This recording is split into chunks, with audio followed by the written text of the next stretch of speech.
Hi అండి. ఈరోజు కంది కారపొడి చేసుకుందామండి. దానికి కావాల్సినవి కందిపప్పు, ఎండుమిర్చి, కొద్దిగా కరివేపాకు అండి. ఇది వేపుకుందామండి. ఇప్పుడు మనం పొయ్యి మీద ఆయిల్ పెట్టుకున్నానండి.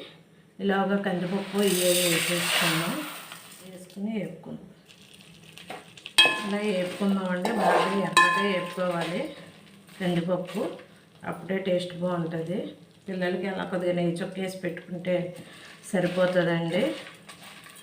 కూరగాయలు అన్ని రకాలు తినరు కాబట్టి ఈ పొళ్ళు ఉంటే గమ్మునే మా పిల్లలకి చిన్నప్పటి నుంచి అలవాటు. కొంచెం పొళ్ళు అయ్యేసి గళ్ళుప్పు వేసుకుందాం. అలాగే ఒక స్పూన్ జీలకర్ర వేసుకుందాం. వేపుకుందాం ఒకసారి. తర్వాత గ్యాస్ కట్టి ఎందులోనే ఇంగు మానండి. ఇంగు వేసుకుంటున్నాం స్పూనుడు. వాతం రంచుద్ది.